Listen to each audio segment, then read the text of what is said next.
input capture, and we're live. I think. Jump over there, double check. What's up, everybody? Welcome to another Monday Night Live of Paintball. It is a beautiful day, a great weekend we just had. And audio's working. I think we had music before while you guys were waiting in there. Yeah. There we go. There we go. All right. So we got some cool announcements for everybody. For those of you guys who were on my Instagram just a couple seconds ago, thanks for tuning in here on YouTube. And yeah, Brandon Stevens. Let's see that new G7R. I could talk about that a little bit, maybe, possibly. I will tell you this: it's not going to be called the G7R. And then also, as you guys know, we like to give things away, so we will be giving things away this week and today, and shipping them out this week. Sorry, looking at some of these things here as comments are jumping in. Let's see some of the agenda, some of the topics that we talk about. We just did the WCPPL event. That was a pretty cool event. Kyle did all the work. It was a long weekend. Yeah, it was. So we'll talk about a little bit about that. Upcoming BKI content, as always. We have all of that coming up. I've actually also got another cool stat for everybody as everybody's joining in. As you guys are joining in here, comment on the chat box. Let us know you're here. Say hello. And at the end, we usually pick a couple winners out of the chat box area. That the guys that are active in there, talking a little bit. Shout out to Alabaster Slim, my man, my scenario buddy. We were out in Maui, February of last year.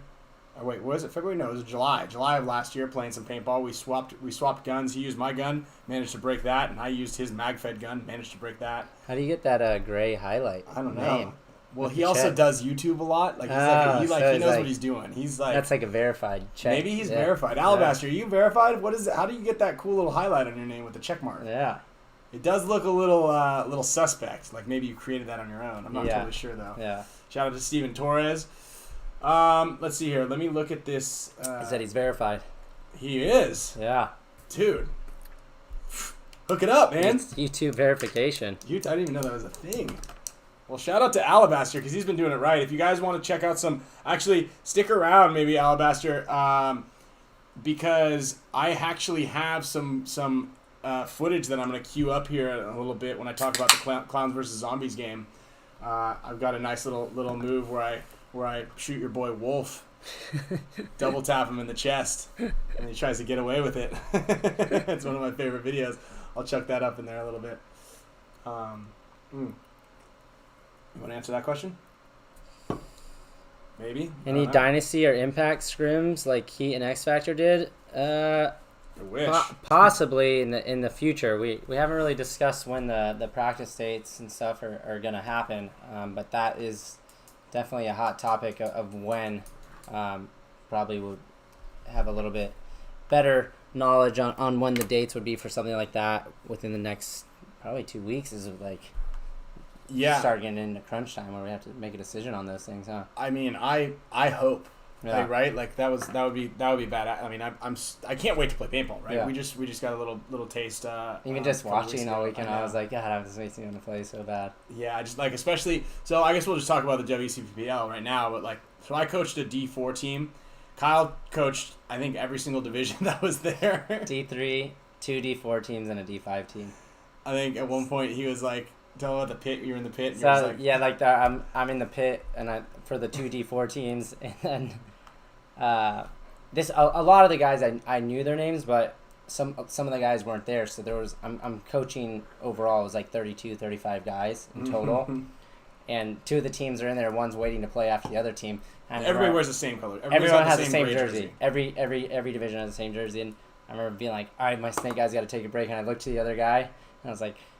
Hey, you're up. You're gonna let Tony sit, and you're gonna play snake. And he's like, no, I'm not on this team. This team I'm not playing right now. I'm on the next set. And I was like, oh, sorry.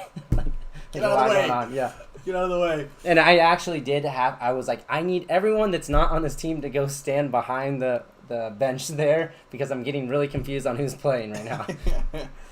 Yeah, I coached a D4 team called LA Savage, and I'd been working with them I've worked with them 2 weeks prior to this event, and it was like they're a very green team. This is like two of them. It was one of the guys I think was his very first WCPPL. Two of them it was the first time with that team, and this is only their second event together. So there was a lot of even though they've been playing on the weekends quite a bit, like they lacked structure until I was there, and just doing something as simple as like creating lines. Yeah. They were like, whoa. Like this is kind of like not mind blowing, but like wow, this makes things so much easier. And we wanted to talk about that too, is like kind of like the little things. Yeah. And like, I gave them lines. I had like just three basic game plans, right? Yeah. Just go to the heavy on the snake side, heavy on the Dorito side, and just a standard breakout. Yeah. Yeah. And then as the event progressed a little bit, I kind of like gave them. I know you had the spike and the dodger call. Yeah. I didn't want to confuse them too much in the very beginning because I gave them like. We did a Zoom meeting, and it was like, an hour-long Zoom meeting. I was like, look at, here's all, because none of them came to walk the field on Friday, except just me and two other guys. So, like, and it was impossible to get on the field on Friday. Like, there was I told break, you that I because I knew what I was in store for with the 14s, and I was just running out in between the split deck with 60 seconds, and I would try to walk a part of the field and run back to the pit, and I did that, like, most of Friday. Yeah, just on and off. So yeah, you helped me out on that. Shout out to Mario Trujillo. Yeah, I saw Brandon roasting people. Actually, I watched a couple of his games. Little Brando. But yeah, like, so I was jumping on there, and so I gave him this, like, it was like all the bunker names, the codes for when we shoot one side or the other, which is all new, kind of slightly new. And then I was like, here's 3 game plans. Here's your lanes off the break. So when you get your spot, just like everybody study the map. If you're going to play the California or you're going to play the back center, like there's just color coordinated dotted lines. I did a pretty intricate field map thing. So like if you're the blue circle player playing here, you could follow your blue dots across. Yeah. So there wasn't like, there were a bunch of overlapping lines, but it was like, just look at the color going out of this, and everybody's like, you could just see him go, oh shit. This coach is making me do all this. Because one of the kids was like, hey, who's playing video games with me later tonight? And I'm like, buddy, just study this, dude. Just please, like, there are other teams. And I mean, we went out on Saturday, and we lost 0-4.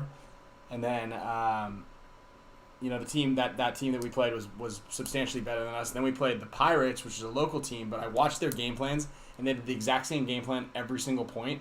So you and I talked about it. You were in our pit. Yeah. So we set up to beat them. We missed our shots. And then we lost 0-4, but we had a better game. So we 2 goose eggs on Friday or Saturday. Yeah. And then, but on Sunday we won 1, and then we like, again, should have won 1. Yeah. You know what I mean? Yeah. Like we were so close. And so it's cool to see like everybody kind of like understanding the process. Yeah. But it's funny too, on top of that, like I wrote a full list of codes, and it was mainly for the D3 team, but the person in charge of the whole team sent it out to every player. Yeah. And so I had a lot of the guys like on D4, D5 that would come up to me, and they're like, hey, I had even codes for if a guy I thought was running inside the field or along the back, like for the deep route or the inside route, like for a corner or snake. Oh, wow. And like the first match, he was like, hey, are you going to call? I had like David for deep in Indiana if he was going inside. And I was like, no, I don't want to tell you what side they're heavy on, then that call, and then also I want you to remember your job and then what your next job is. It's like, that's too much. I'll incorporate that as we get into the next 2 days if you guys can do these first parts. Yeah, man, I was watching your guys play, and it was like, even though we were the same division, and we actually had scrimmaged you guys a little bit prior when you weren't around, a couple weeks ago, and we did well against you guys. It was like a little bit, maybe it was just a loose environment. Like everybody was like, they didn't feel so stressed out at all. But out there, my guys struggled a little bit to really just execute, and that's like what we were talking about, right? We want to talk about like the little things in paintball that you can prepare for, and I always talk to my guys about this. And anytime there's a clinic or anytime is like, you need to always control the variables that you can control. Sure. Right? There's things that you can control that will give you an edge, and if you don't try to, like for instance, a perfect example. You can clean your gun or replace your batteries before the day starts, and that is like a variable that you can control. So when you walk out there and you're like, oh, my gun's down, Yeah. Like I actually talked about this kid that we played against. We played on the guy with that was wearing that boonie hat on Good Company, I think it was. Yeah. Played the snake really well. Yeah. he played our match and his gun was dry firing, so his eyes were like defaulting. Yeah. And like we almost beat them. Like we should have beat them, in my opinion. But like he was one of their best. He was their best guy. Yeah. And we played against them. I'm like, yes, his gun is down. Thank God. Like their best guy's gun is down. It was like dry firing. So after the point, I talked to him. Like he goes, hey, so what were you doing to try to shut me down with the snake? And I was like, oh, we're doing this and this and this. And I go, plus, like, thank God your gun was down. Did you know it was down? He was like, oh yeah, I felt it kind of like this, something here and something there, and I don't know. And I was like, you got to make sure that like that's working when you go on the field. Yeah. That's something that, dude, you can't imagine playing for. We were talking about this because I just heard Mike Hinman's podcast from the Play the Game podcast. Yeah. Imagine playing on Mike's team and I think you forgot your gun one time or something. No, it got stolen. Yeah, but we got it back because it was a teammate's friend.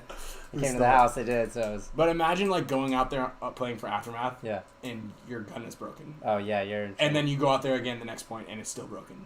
Like, if your gun's not on as you go up to the thing, and you have to turn it on when you get to your bunker. Oh, that's the most common thing. Everybody... I'm sure that every single person who's watching this right now turns their air and or their loader off in between points. Yeah. And I'm guaranteed that every single person here has gone on the field, and one of those things are not turned on. Yeah. Like the only reason that helps them is that you have to chrono onto the field. I mean, otherwise I shoot a stream of paint before I go. I usually clear my feed neck, right? Yeah. Because then you know that your loader's not jammed. Yeah. You didn't pack it too tightly. Your air is on. But a lot of people just walk out there, and again, this is a variable that you guys can control, right? And I mean, I probably saw it every match. If it wasn't my team or another team, also shooting into their barrel column. Not one ball. Triple tapping, getting the gun into ramp into their barrel column in the pits, constantly. Someone's barrel column was broke, actually, and it went through the hole in their barrel column, and basically half the shell hit me on my leg like this. I had a massive, like this big on my leg, and I just looked at the guy, and he's like, "I'm so sorry." I'm like, dude, come on. Yeah. So. And like paint is another great one because the paint was super super brittle. Yeah. Paint was actually really nice at this event, but one of them was really brittle. And then, like, we had to put it in the car to heat it up. Yeah. That's actually a BKI lesson that I put up there is taking care of your paint preparation. And a lot of the, my guys had a lot of people, and this is not really excuse for this, but they're filling up the pods an hour before a match, which is like compressing all that paint. And, it wasn't super hot, but still that, when you like have an old pod and the paint's all stuck together, and you're like... It's like a DNA strand. Yeah, and you're like... I'm like, we don't need to do this, especially when we have 32 guys here. Like, we can all help fill. And then especially, I didn't realize it till our second or third match when I set up two guys to shoot for one player, and I knew exactly where he was going. And we missed that guy every point. And I called the bunker out with two shooters, and I was like, okay, something's going on. And then I was like, well, are you guys... They're just loading their hoppers from those pods that have been filled up for an hour versus just, using a fresh bag.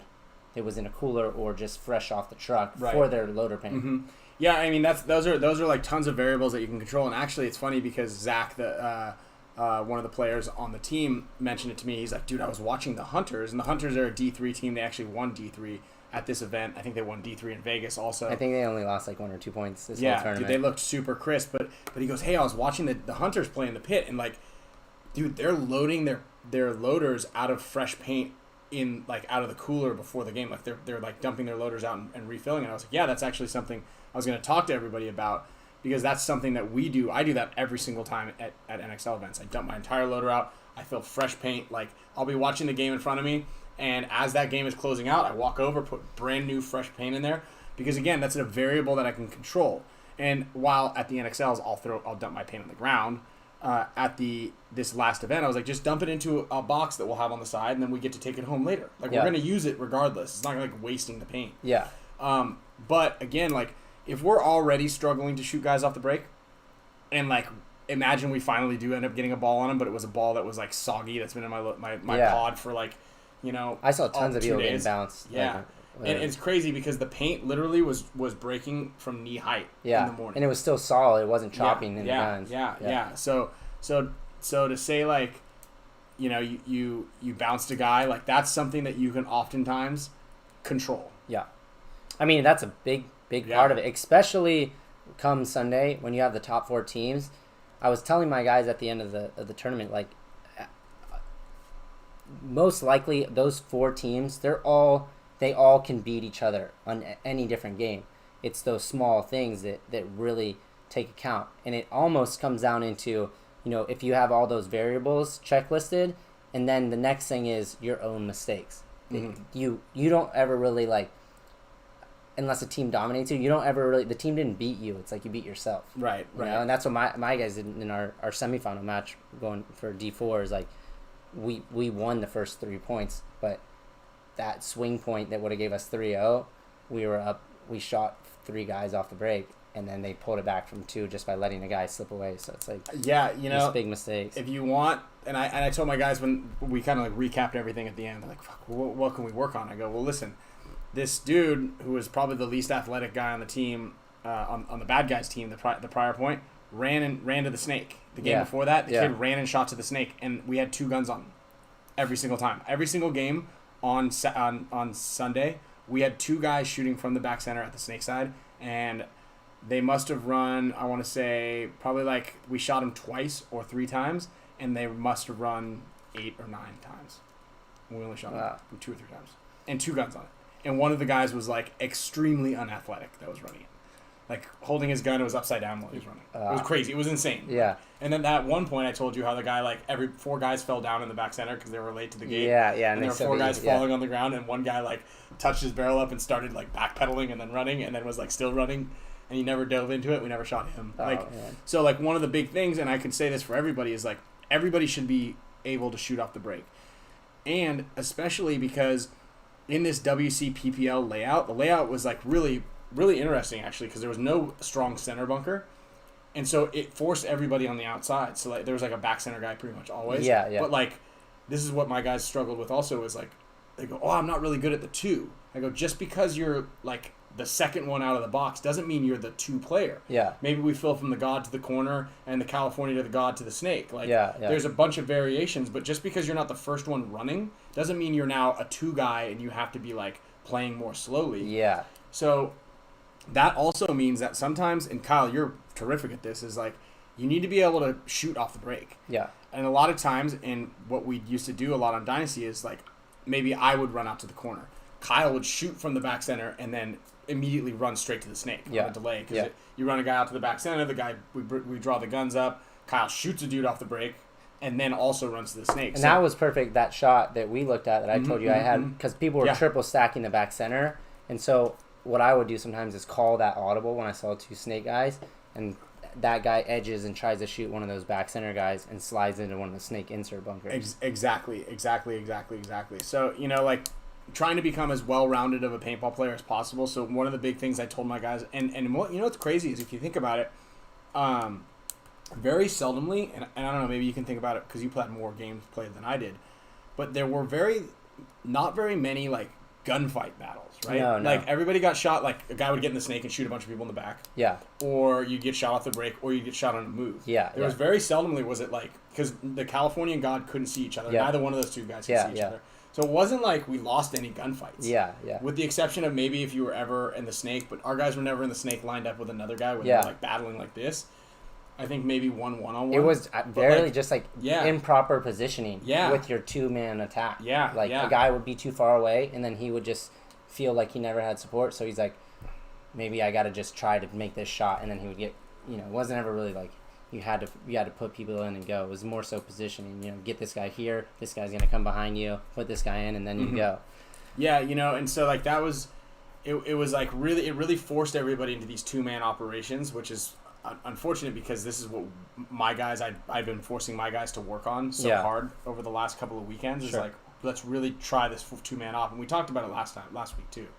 Was like, get out behind a guy, put the dude in the middle, and let's get your guy moving down the field. Sure. But we never really executed it on the snake side very well, and that really hurt us. Despite how often I told my guys, like, we got to do it. So in kind of closing there is if we can get some kills off the break, man. And those lanes were huge. Oh, massive. Massive. We started getting in our last match kills off the Dorito side quite a bit. But there's a lot we can do with that. The other thing I was gonna say too, that yeah, I was talking to Mouse last night a little bit, and we were talking about the tournament, and he was like, were you taking good care of making sure that the guys were taking care of their paint and treating the paint how it not properly needed to get? And I was like, yeah, I was, but it actually wasn't till late because I was taking care of 4 teams, and a lot of guys, like, it was hard. I only had so much time to do certain things, and the point I wanted to bring up is talking about, like, having a coach and then an assistant coach or even a player that you can help delegate some of those jobs to. For a situation like me, that's something that I think I should have been a little bit heavier on, because I was able to scout some teams, but a lot of times I wasn't, because I had to go back. I was just all day coaching teams, so I never really had a lot of time. Like with one team, I constantly went over and talked to you. I saw that you had scouted the other team, and I was only able to do that a couple matches, and that is one of those small things that, like, having an assistant coach to help do something like that. I actually lucked out by having one of the other guys on the team. So one of the guys on the team, his name's Thomas, and he's a doctor. And so he had to, like, work that week. So he was like, I'm not going to play. Yeah. I'll just be there in case, like, worst case scenario, you need me. Which helped, certainly helped, because otherwise we would have had 10 guys, and that rotating 10 guys is tough. But what it actually opened my eyes to is how much he understands of the game, because he was like, I'm gonna go map this game, and I was like, cool, and I saw his first map, and I go, I don't even need to explain how to map a game, because that's another thing, is like a lot of people don't understand how to even, like, map a game well. They'll be like, they'll kind of like just drawing X's all over the place, and I'm like, what point was this, what was the scenario, and this and that. And I mean, he gave me a really detailed version of script of each team, and he's like, this little kid does this guy does this, and this is he was like, when these guys get tired, the dude runs and shoots slowly out to the Dorito corner, and I'm like, oh, this is, like, epic. Like, he's like 0.5, he started getting really gassed, and he was like slow out to the corner. So, like, having an assistant coach is huge. And just kind of, like, knowing what to look for. Even when you were in the pit with me, you're like, hey, do you want me to watch your guys, or do you want me to see what the other guys did? Like, I'll, help out. Yeah, you can watch your guys, and then I'll just... That's perfect. I'll watch my guys. Just tell me what those other guys are doing. So, even just kind of, if you're a coach and you're listening to this, or you're a player and you're like, how do I get a coach? A lot of times, one of the big things is just have, even if the guy doesn't really know what he's doing, just be like, hey, can you just tell me, just write 1s every time it's the first point that the team breaks out, and put 2s the next time, and then 3s the time after that. So 1, 2, 3, 4, so their left hand, their right hand, and all that stuff. Another big thing I kept seeing too, and not with my guys a lot, but I was grinding it into them to fix it, and they slowly did, was like, if I put a guy in the middle to catch the guys filling out that spot I showed you in the middle, like, I would countlessly see them, like, after they would shoot 2 or 3 pods, they would put their gun down, and then they're, like, reloading, like, looking around, and then the guy would slide out. And I'm like, that's the one job, is, like, to be up there and support while because you got to think your 2 front guys' guns are down. So at that point, you're leaving a big zone open. If you're, if you have trouble with this, like, if you're in a position where you need to be shooting a lot and controlling zones, like, loading with your gun down is a huge no-no, a big mistake, because I'm sure lots of you guys have, been looking away and then not shooting that way, and then all of a sudden a guy slips you there, and then you pull up your gun, and it's too late, Yeah, keeping that gun up. And actually, Tyler M., that was a good point. He said filming is also nice, so you can scrub through it and make a good inferences. Yeah, and also what filming also does, if you can get somebody on the field to film everybody playing, it's also a great way for accountability, right? When before the webcast and stuff, you can be like, oh, well, I was looking that way. And I'll hear I'll hear guys on the team be like, no, I was looking that way. And you're like, man, like, I saw you playing, and I'm pretty sure you weren't. No, I was looking that way. And then you look at the webcast, and you're like, I don't even need to say it. Yeah, right? Like, so accountability is one really big factor in team sports, because obviously everybody wants to, nobody wants to own up to the mistake. Right? Like, I did do that was always the answer, and then you're like, no, you didn't, dude. Just like, I would constantly be that. My guys would come in and be like, hey, what in your eyes happened right there? And they're like, so this, I was shooting this way. I was like, I know what happened. I'm just curious to what you think happened. What was going through your head? I just so we could, like, meet here. I was like, I already know what happened, so you don't have to tell me, like, all the situation. Yeah, don't tell me the situation. Just tell me your thought process, your point of view on like what made you execute the moves and you did. Yeah. That's right. Someone asked, "What do you well?" What's my biggest fail? Yeah, like what was something maybe you felt like you could have done better? Oh yeah, that's actually a really good point. And that is huge. So there were a couple times I definitely should have changed up our lines when we started making consistent mistakes, right? So one of our players had a really big point, and I had a 3-line rotation, so because when you're playing with 8 guys, it's kind of like someone's either got to play every single point, or you got to put this little matrix of puzzles together to get everybody playing. And so I had this rotation, and I was kind of going with a hot hand, right? So we lost point 1, we lost point 2, and then we were back at the top of the rotation, and this team won. I was like, all right, we're gonna roll these guys again, and then we won a second point. I'm like, stay on the field. Unless someone's tired, we can switch everybody out. Everybody's like, no, I'm good.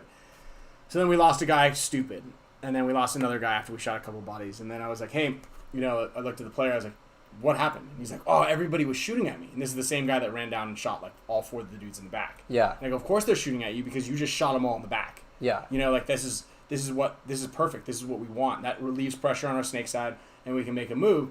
And I was like, so just you got to stay alive. And he's like, oh, okay. Yeah. And then he gets shot again, and I'm like, damn it, what happened? He's like, everybody was shooting at me. I go, we just talked about this. And I was like, all right, we're gonna put somebody else in. And then some things went down, and we're about to play, and I'm like, I just really, in my opinion, I was like, man, you know what? I kind of want to roll him again because I feel like he looked me in the eyes and said, yes, I understand. Yeah. And so I reluctantly put him back in, and then it was kind of the same. It was the same thing that happened. And then there was another player who ended up being one of our, like, pretty much our MVP, but he didn't come to any of the practices. He wasn't on the Zoom call on Friday night, and he didn't show up. He wasn't just kind of didn't show up. Yeah. And I've only seen him play once, and he didn't do a very good performance. So I kind of sat him on Friday, and I played him 1 point on Friday at the last point, and he ran to the snake and was the last guy alive, just doing work. And you're like, dang it, I should. And I was like, I kind of should have given him a little bit more of a chance. Yeah. And then I played him the next day, and he ended up like doing really, really well. Yeah. But I kind of rode him a little too long. Like I put him in every point. I'm like, where do you want? And I gave him the choice. Yeah. I'm gonna go snake or corner. Yeah. Snake or corner. He's like, let's go again. Yeah. And we lost him 2 or 3 times off the break, and I'm like, all right, we gotta put it back. And two good things that I wanted to bring up just from that is like, as a player, there is a sense of like you want a selfless. It's good to have selfless traits and want to put another player. But in the semifinals, I had a player that wasn't really supposed to play like through the tournament, and I found out that he was actually one of my like pivotal players that I need on the field. So I was giving him a lot of spins, and in the semifinals, I called him to play this position that he was playing the best at, and he was like, no, I'm gonna let this other guy play this one, and I was like, all right. And then I put that other player in there, and we had full shot the whole snake side, and then this player let a guy fill all the way from the back center into the snake after we were like in their snake, and then that one little error because he was dropping his gun like I was talking earlier, that hurt us, and we lost the point. And then I was like, if I'm asking you to play, it's because I know we have confidence. I have competency. Like it's not just interchangeable. Like I'm going to tell you, if I ask you to do this thing, like it's for a reason. Yeah, and that was a big thing that I talked about with my guys. I was like, listen, we have to have confidence. Yeah. Right? Because when you're more confident on the field, it's not like being not like there's a big difference between just being confident in your ability and what's going on and being like overly confident and cocky. Yeah. Right? I want our guys to be confident, because when you're confident, you're like, I know this is the move. Like, I'm going to do this. Like you're able to breathe a little bit easier. Like, just a confident look, a confident feel is just going to help you communicate a little more, because otherwise you're like, I think I should say this. And you're super timid. Yeah. But if you're out there and you're projecting everything and all that onto the field, that's how it's going to turn out. Yeah. You know what I mean? So that was another thing, is I was like, hey, when I'm going to ask you guys, so we did this with the Golden State Kings a lot, you know what I mean? So, all right, outside guys go wherever you want. Yeah. Right? And their inside couple guys are the ones we're going to move around. Yeah, yeah. And so I look at our guy and I go, you want to go to the snake? He's like, I go, you can go to the corner if you want. He's like, no, I'm going to the snake. I'm like, perfect. We'll set this up. Or like, and he goes, and one of the times he's like, let me try the God. Like, let's change it up a little bit. Let me go to the God. I'm like, perfect. That's what I want to hear. Like, because if I just keep going, all right, you're going here. If you have like a little bit of doubt in it, it's okay to be like, hey, I'm getting a lot of pressure going to this spot, and then if I still feel like that's the right move, I'll be like, hey, listen, we're gonna go there at this point. If it doesn't work out, we'll change it up. But I mean, that's my job as the coach, is like, we're good, dude. Like, we got you. And what's funny is too. Confidence intimidates other players. True, that's absolutely right. Going back to like you gave your player the option that. I didn't do it as much on the snake side because it was way bigger lanes, but I almost always because there was those two Doritos. There was two Doritos very close to each other, the corner, and then there was a Dorito right in front of it. And then I always was like, you can pick either one you want. And then towards the end of the tournament, he's like, why don't you just telling me which one to go to and giving me the option so much? And I was like, because you're out there on the field, I'm not out there on the field, right? And the lanes are always different. You're playing every point. You can feel the flow of the lanes, and you can understand, if it was heavy going to the corner at one point, then maybe you look to take an inside route. And I'm like, that's why I'm giving you an option. I'm not out there. I can't feel it. And I, as a front player, like having that option to go, because it's like, you're out there. And then a lot of times, like with us, when a coach tells you to go somewhere, you're not going to just decide to run somewhere else. So giving a player that option as a front player is really good, especially in a tournament setting where there's a flow to it, and you can feel the shooters out, and you can make your assessment as the points go on. Miles Schlub, shout out to Miles. This is one of the summer camp almost MVPs. I was trying to get my guys to pick you up, Miles. So just keep your Instagram DMs open, because maybe the my team might want to pick you up. I told him to pick this guy. I was like, pick that kid up. He's like, well, he's on a serious team though. I was like, he asked how the shooters did. So the D3 team, we lost to. Who did we lose to in the quarterfinals? And the D3 team? Yeah, we lost. No, sorry, we didn't. We made. It was we lost. Knuckleheads. Knuckleheads, yeah. Knuckleheads. And then the D5 team lost in the quarterfinals also to Sicarios, who won the tournament. Both teams won the tournament. Yeah. And then my D4 team, we ended up taking third. We lost to Phoenix Rising in the semifinal, and then so we beat LA Vibe, who did Dead Man's Walk in the third place match, which is really hilarious. But another little point that I wanted to talk about too is like, before the point starts and the clock's counting down and you're like yelling a call if they're like heavy Dorito side. I was always doing that, and then a lot of my players started also wanting to yell along with me, which was just jumbling.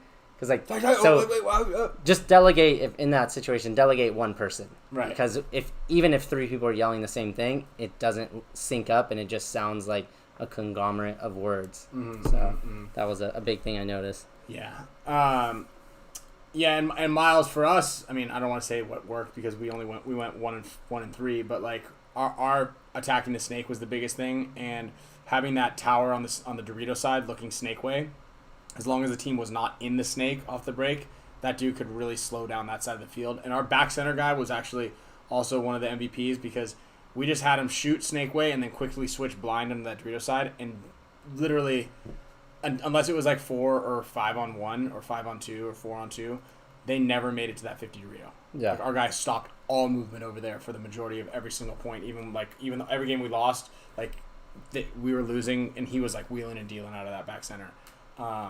So like that, our back center locked off that side, and then the tower kind of shot across because we didn't do that the first day.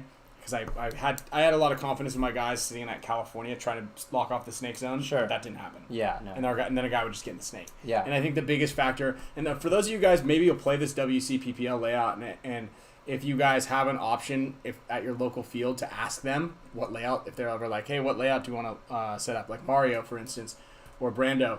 I guess you guys already played that layout, but set it up at ASG. Like that was a fun layout. Oh, that was a great layout really because cool layout. you could do some stuff in the middle. The Dorito side was powerful if you got out there, and the snake was powerful if you were able to get out there. Mm-hmm. And you could play a pocket game too. So there's a lot of different. I guess the only tricky thing is nobody has that big square.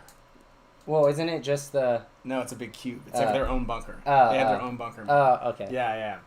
But I guess you could just turn a car wash upwards. But I think they use them all. There was one there was one on each side of the Oh field. yeah, there was. And there was a wedge. Yeah. 2 wedges. So anyway, I don't know. You have to figure something out for the back center. Get creative. I don't care. I think it's something big though. But that was a cool field layout. Let's see here. Oh, let's go over the BKI content. There was a couple things actually because I was talking to Anthony today and he's like, I'll give you some content like what we're doing in the next little bit here. But what I wanted to cover is just for those of you guys who are out there thinking about training up for the next event, training up for World Cup, which still from what I understand is on. I heard there may or may not be a venue change. They're looking at doing between 4 and 6 fields, which would mean about 150 to 200, 150 to 180 teams will be invited. So it's not going to be a big World Cup, but that's on top of the pros. The pros have their own field, obviously, but they're looking at getting, it's going to be at somewhat small, just based on what we talked about the other week. Is like you're only allowed to have a certain amount of people per acre of land that you have your event, or that you're holding your event. Is the last I heard. But what I wanted to cover is each week we're like, all right, this is what's coming up this week. So for instance, this week we have gunfighting from tight positions, which is incredibly helpful. Mm-hmm. If you're like one of those last guys alive a lot of the time, Marcelo goes over that. He's pretty good at that. He finds himself in that position quite a bit. The MXL breakdown. So if you are any of our Hispanic players, or if you're going down to Guadalajara, I believe that Arturo has 50 teams signed up for his event down there. So we're going to do one, and actually VG is going to help us translate it into Spanish. Oh, nice. So I'm pushing Arturo to do the WCPPL layout. Yeah. Because then VG played it. One of us will help break it down and kind of like talk about what we saw. The rest of the month we have the communication telephone game, which is my attack and defend drill. Yeah. With that really focuses on communication. That's from me. Playing the center, a dive and slide combo drill. All those are from me. We've got Rusty's 30-day challenge. It's a calendar of what to do every single day to, like, if you're at home, if you're at the field, like it's a challenge drill. And then over the last couple of weeks, we've done laning drills with Nick Laval, playing tall with Nick Sloviak, playing over the top with Nick and Nick, the essentials of diving with Kyle, NXL breakout with breakdown and with Nick and Marcelo. There was playing the one-on-one, playing the blind zone drill. There was the dive, another diving drill. So like I'm pretty sure it's been consistent with about 3 pieces of content every week. So in the last month, you're expecting about 12 to 15 pieces of content, or 10 to 15 pieces of content. So there's a ton of great stuff coming out. Obviously, all of my pieces that are coming out are pretty top notch.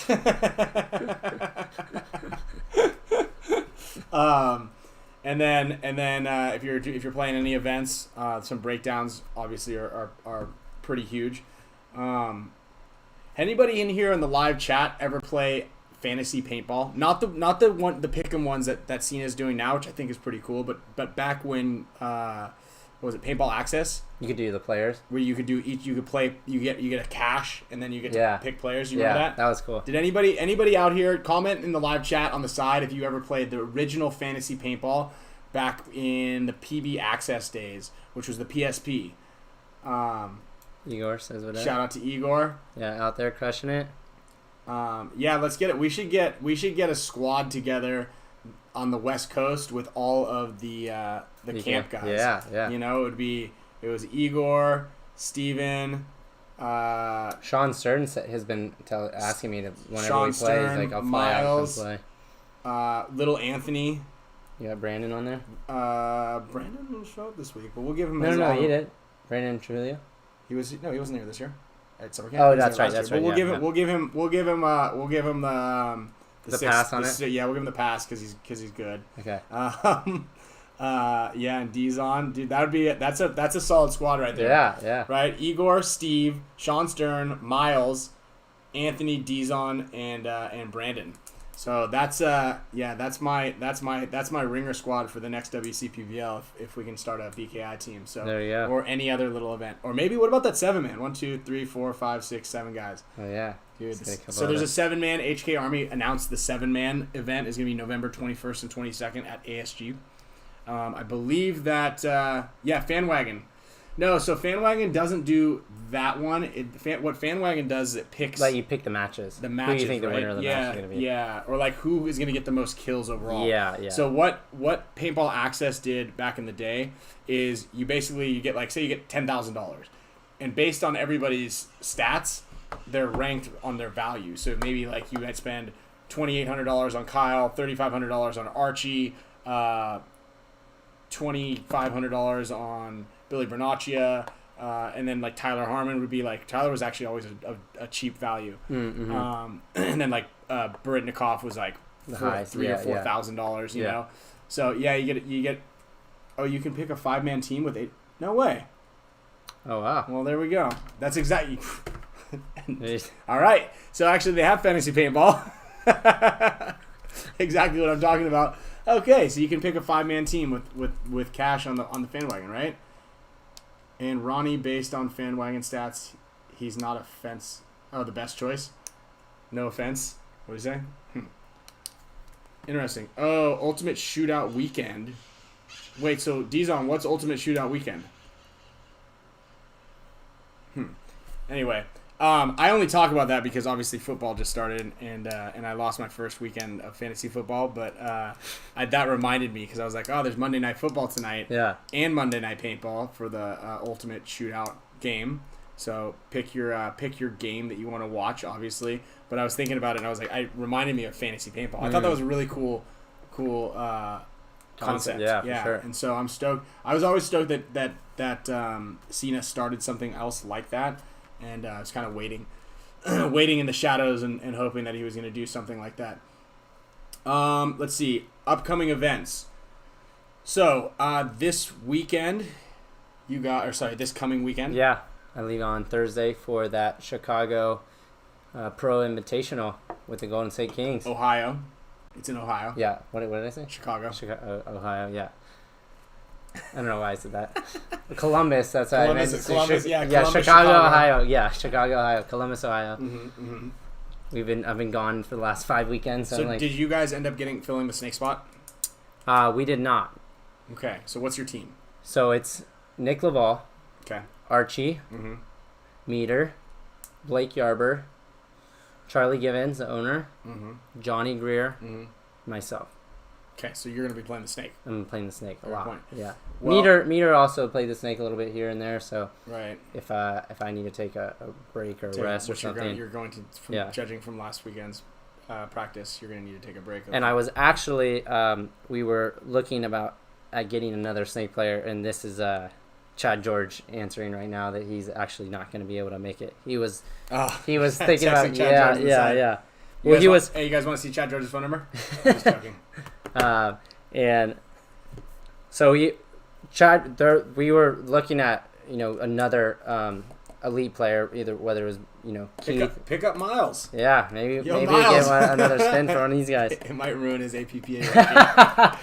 I don't know if it's gonna be APPA. Maybe. I don't know. Oh, maybe not. Yeah. Yeah. But, if anybody in here plays the snake and they're really good, and you want some carbon gear, you might be able to get on the squad. Yeah. But yeah, Billy Bernaccia was actually one of the people that was going to play too. And for his work, if he leaves the state, he has to do the 2-week quarantine. Right. He can't miss work. Uh-huh. Mm-hmm. And there was actually, we were talking to Malloy, mm-hmm. but I don't think Malloy's going to be able to make it either. So he really wanted to play. Yeah, Malloy from the Russian Legion wanted to fly from Moscow to come play just for fun. For the weekend. Yeah. But then then you guys told him that he had to buy his own plane ticket. He hasn't replied back yet. He did reply last night. Oh, he did? Okay. He said, yeah, sorry, I didn't know that it was... I was like, I don't know what you think this is. We're not together team. Yeah, we're just going to have fun, so... Yeah, that's funny. And then the weekend after that, I believe, is... Let's see the calendar. I think I'm going to the big game. Yeah, so we got that, the weekend. Okay, so the first weekend in October is Clowns versus Zombies. That's that big game I've been talking about. I go there every year. This will be my, I think, 5th or 6th year. maybe even more. Big games, obviously, like as I said last week, and I've said every single time that I've ever talked about a big game, are probably the most fun part about paintball, or one of the most fun parts about paintball. Obviously, winning is, and kind of traveling around the world is a great part of it. But like being able to get back to your roots is something like where paintball was born. Where it started, and it's like. And there's just like so much more strategy, and I've done a communication drill specifically on this. But like, if you guys are ever wondering how to like get better as a team with communication, go grab your guys, or like say you're practicing against a team and you really can't crack this code. Grab 7 or 8 or 10 of your guys and get the other 8 or 10 of those guys and go out there and play in like a hyperball or a woods ball or a spool ball field, and realize how your communication increases dramatically. It gets so much stronger, because what you have to do is, and again, sound like a broken record sometimes, but when you have to describe, hey, he's behind this thing to the left of that, under there, look, you see the beam of light coming through the trees? Yeah, there's a stick pile over there, not that one, the one behind it to the right, And so your communication, it just gets so broken down, and you're able to like really, really focus on the details. Where when you get out on a field, it's so hard for my guys to be like, hey, the Utah's on me. You can't even say that. So when you get out there and you're able to describe things and like, hey, can you put this guy in? He's shooting through the stick or the hole in the stick. You know what I mean? Mm-hmm. So it's pretty funny. I'm gonna play this video. I'm gonna see how it works here. I got this clowns versus zombies. This clowns versus zombies little boat run that I do. I've got a couple of videos, but I'm gonna show you this. This is one of my favorite ones. I shoot Wolf. You guys don't know Wolf. Wolf's the man. He's such a great guy, and he does these scenario events all over the place. And he's like a one-man show. Everybody goes around in these big groups, you know, playing these scenario things, and so he just kind of goes around and like gets everybody hyped and excited, you know. So like there are these celebrities in the scenario world that are like just get everybody amped, and he's always got all this gear on. And he's got this big box mag, and he's doing this, and he's shooting fully auto, and he's a great dude. And I bunker him right here. The giveaways are coming up, guys. Yeah, giveaways are coming up. If you go to the boat, you gotta go straight in there and start clearing guys out. Let us know. Hey, I'll go right behind you. Yeah. Ready?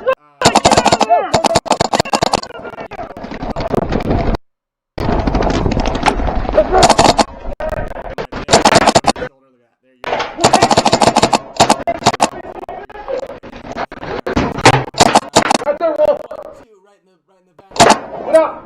Out of the way.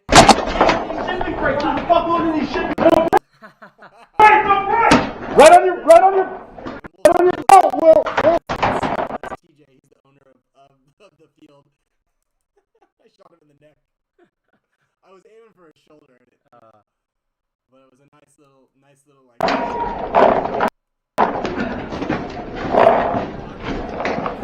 TJ. Shooting full auto at me underneath the did? thing.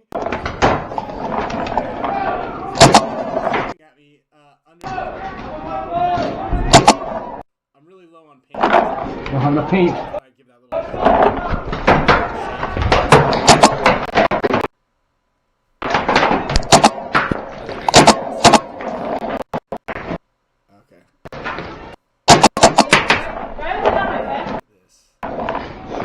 I don't know that. Okay, so I guess they can't hear us. All right. I thought you guys could hear us commentating over the top of this. So what I was saying is when I ran into that boat, I can't hear you guys talking behind this. Yeah, we're good now. Oh, the audio. Oh, so the audio was there, which is too low. Oh, okay. My bad. We're still getting the hang of. Yeah, we're still getting the hang of this whole thing. But what I was saying is I ran in with this guy. I was like, hey man, if you go, I'm right behind you. You know, you always send someone in there to like shake up the nest first. Send the front guys in, yeah, to do the dirty work. I've watched Saving Private Ryan enough to know not to go in first. Yeah, you send the snake guys in to do all the damage, and then you go in there and get all the glory. Yeah. But so I go in there and I shoot a bunch of dudes, and I come underneath and I see it was Wolf, and so I nicely I was giving everybody one ball. I give Wolf 2 right in the chest, and he's got this tactical vest on. And he's got those little mag fed things, and I go back behind the stairs and I hear no brake, player, no brake. And I was like, huh? And then full auto at my feet, like underneath the stairs. Yeah. And I was like, I jump up on like the little steps. And I was like, Wolf, you're crazy. I shot you, dude. Yeah. And then the other guy that I shot who was collecting his pods at the end was the owner of the field. And I went to shoot him in the shoulder, but obviously I was shooting in between all those other guys, and I ended up shooting him directly in the neck. Yeah. But anyway, you can see how excited I am just even talking and looking about that, like looking at that video and talking about like the fun there. Yeah. Which is why I implore all of you guys. It's Craig Smooth. Shout out to Craig Smooth. I implore all you guys to go out there and like have some fun at a big game or at just your local field. Like bring all your guys out. And we talked about this last week, right? Is Alex Frage, right? Yeah. If you're ever at a field with Alex Frage and there's like a cool woods ball or a hyperball field, he's like, guys, come on. Yeah. Yeah. Let's call it. Let's call it and jump out there and let's have some fun. Let's have some fun. Kyle hates it. Yeah. I mean, even there was that weekend we went out to practice Aftershock and Infamous, and then everyone wanted to go play Hyperball, and I was like, I didn't come out here to play Hyperball. I want to practice for the tournament. Yeah, I just sat over there. Yeah, he just sat over there. Everybody went and played anyway, but he still didn't even want him. Like everybody was out there, so it's like it was everyone. I still didn't go. I held my ground. Yeah. Also, there's another great one. Obviously, the Clowns versus Zombies, October 4th. I don't know what team I'm on, but if you guys are in the Chicago area and you guys do sign up, you can just put it in the comments section that you want to play on my team, and we'll make it happen. I don't do a lot of the missions, so we don't usually score a lot of points, but we do. If you're with me, we shoot a lot of guys. I'm the tip of the spear, so if you want to have a lot of fun, I've been trying to do the missions the last couple of times, but I just really like shooting a lot of people, causing ruckus. Maui's another big game that's pretty rad. February 14th weekend in Maui. Bring your girlfriend or your loved one, girlfriend, boyfriend, husband, wife, whoever it might be. Diego turning in from Brazil. Oh, shout out to Brazil. But yeah, that's always, I think, one of my favorite things. I try to get up to the one at Capitol Edge Paintball, but didn't see that one. Didn't make it up there for the 7-man. Does anybody else have any other questions that you guys got for us? Any questions for us? I know there's a bunch of stuff. Oh, yeah, let's grab some of our giveaway things, huh? Yeah. I'm going to be giving away another 2 of these field one. This one's actually not I cut this one because if you cut it, you get 2. Oh. Yeah. You can breathe easier. Well, I've actually the heat thing, right? Yeah, I got really hot because this thing, when it's full size, it's like a double turtleneck around your neck. This weekend, however, I took that and I folded it over, so I had double protection. You saw me. I look like the Invisible Man. Yeah. I look like the Unabomber. It was like this, a hat, and sunglasses. You're like, "What's up, Ryan?" I was like, "How can you tell it's me?" Yeah. Like, yeah, I could see it's you. It was funny because one of my players, he was always wearing his mask through the whole match till we walked back, and I was like, "Hey," and he was my snake guy, and he was getting tired. I'm like, lift your mask up so you can breathe better when we're not playing. And then I noticed he didn't really say anything about it, and he just didn't listen and didn't do it. And then when we walked back to the pit area, he always had his bandana on. I was like, oh, okay. It was more so like a COVID thing. That's why he always had his action mask on, which is cool. Obviously. But I just thought that was funny. And I got a little quiz for this giveaway. I got a gridlock paintball long sleeve here for my boys out in North Carolina, Paintball Central. And the quiz for this giveaway is going to be... Hold it right here. There we go. I got you. Is going to be the first person to name the gridlock team I was on in Division 3. There was 2 of them. There was Gridlock blank, and then the other team was Gridlock blank. So the first person to get... You have about 4 or 5 minutes left here. Someone can figure out which gridlock team I was on in D3, and put that on here. You're gonna win this. Yeah, this is for my gridlock fans out here. And while you guys are chucking that in there, Ricky Hale, C. Wazy, maybe Swayze. Oh, Miles crushed it instantly. Got it. What was it? Gridlock black. Oh. Damn. That was quick. And you know what? That's crazy because Miles is young, so this team is old. Yeah. So to know that is pretty good. So I mean, it was probably on APPA, so if you were able to quickly access that, you could see that. Really? Yeah. I mean, it shows you every. APPA is that long? Oh yeah, it shows you. Old, long. It has mine dating back to 2004, 2003. No way. Every team. You never looked at that? I just recently because over the weekend because they were talking about the points and they're like, this guy can't be D3 or D4, and I was like, what is? I didn't understand the points thing, so I was like actually looking in depth about the points.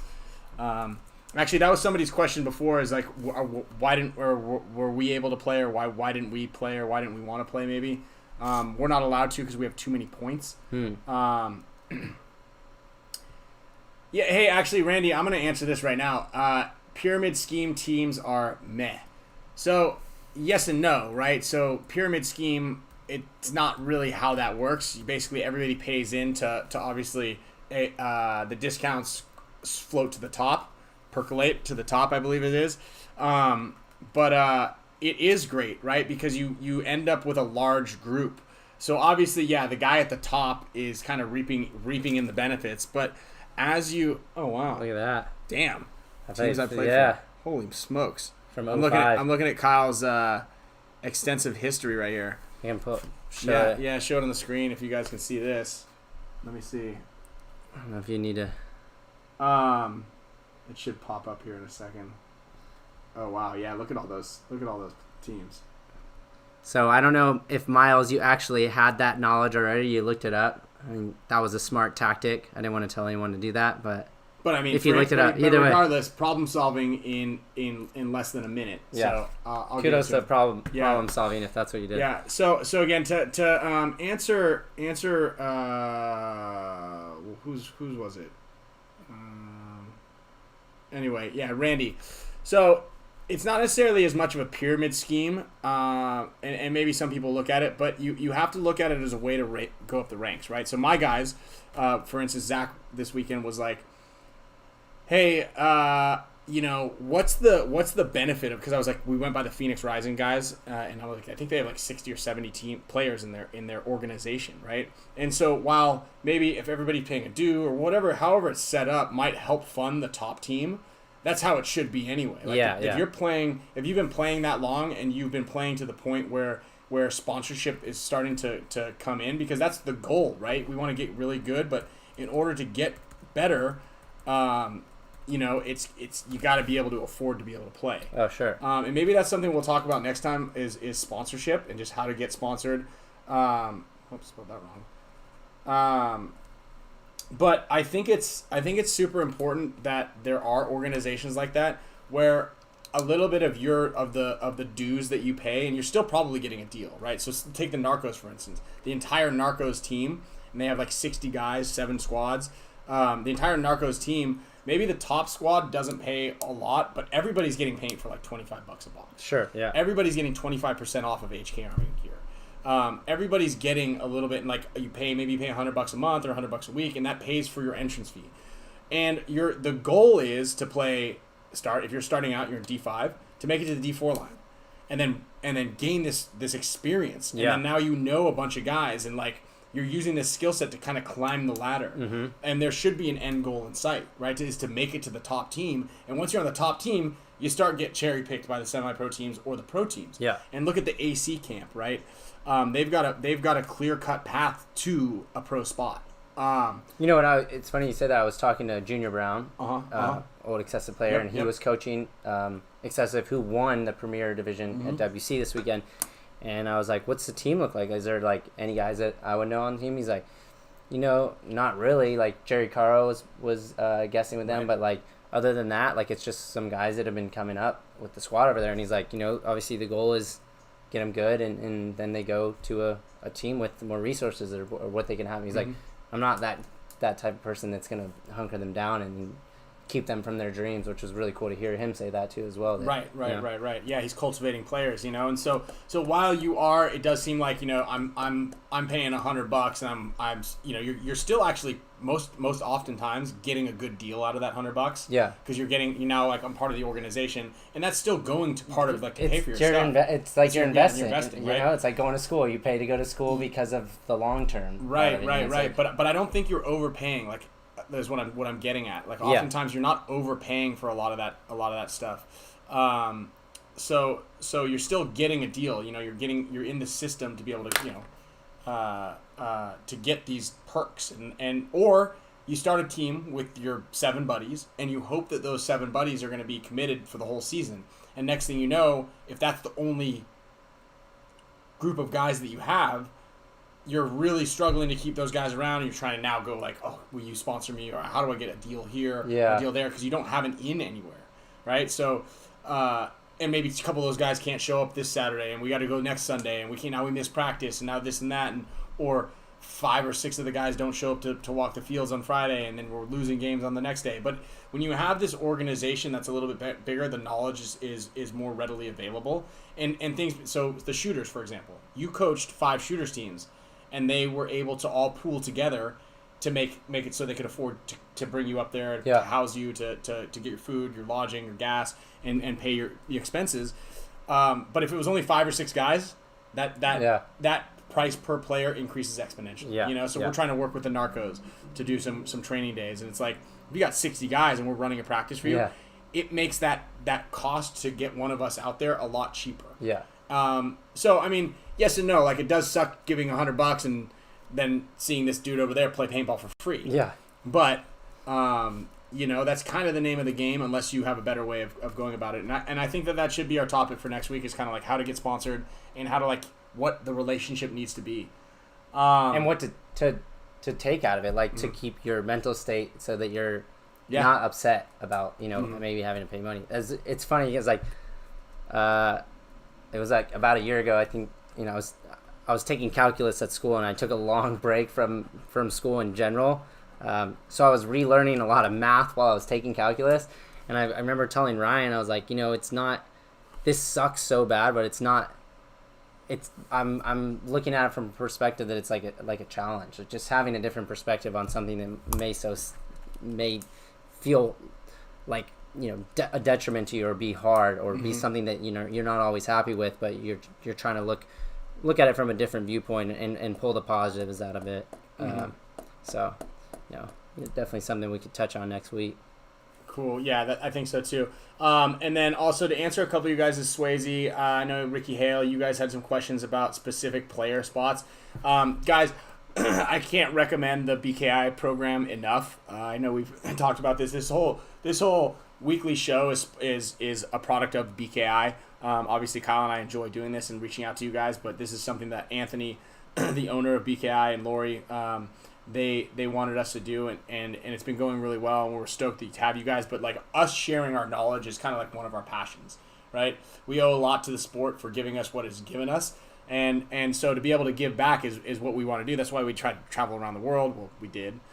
Teaching and playing and things like that, but the BKI program is an extension of that, and literally, and I've said it a bunch, and I know a handful of the guys who are in here in this chat will attest to this, who are also BKI members, is it does work, and the system in there and the product, the drills that are in there will help you. So playing in the mid players, playing how to play the Dorito, how to play the Snake, all of those questions are answered, and there is actually a free members section in there. If you guys just want to check it out, there is a link in the bio. You can click that link.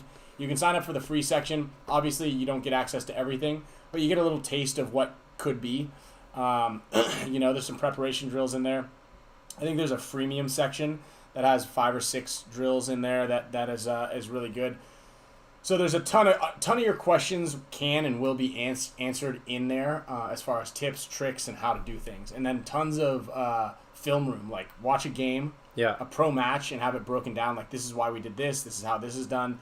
This is the reason this move was made, and this is what beat us. So yeah. With that being said, I've got one last announcement. Well, the winners I'm going to announce them here in a second. I wanted to show everybody, this has been a project I've been working on. Well, not really working on too long, but let's see. Where is it? Where'd it go? Maybe not. Where is it? I thought I was going to show you guys. Is it going to pop up here? All right, never mind. I'm going to show you guys next week. I've been working on a pair of cliffhanger. A pair of TRK pants. TRK pants.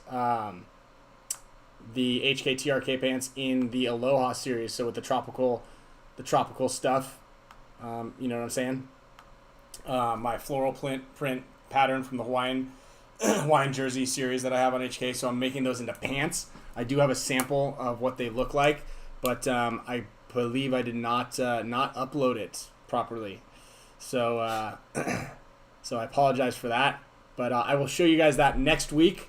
In the meantime, winners for the little Field 1 face mask Gators is going to be Swayze, and Randy Leahy. Randy, you and Swayze both win. For those of you guys, and Miles for this good luck shirt. Yeah. Contact us directly, either from I agree with Randy. Get frosted tips again. Yeah. Contact us via Instagram or email us, DM us on Instagram, Facebook. As soon as this chat is over, we lose all these comments. We'll figure that out one of these days also. And in the meantime, we want to thank you guys all for watching, tuning in, and we will see you guys next week, same time. Take care. Later, guys.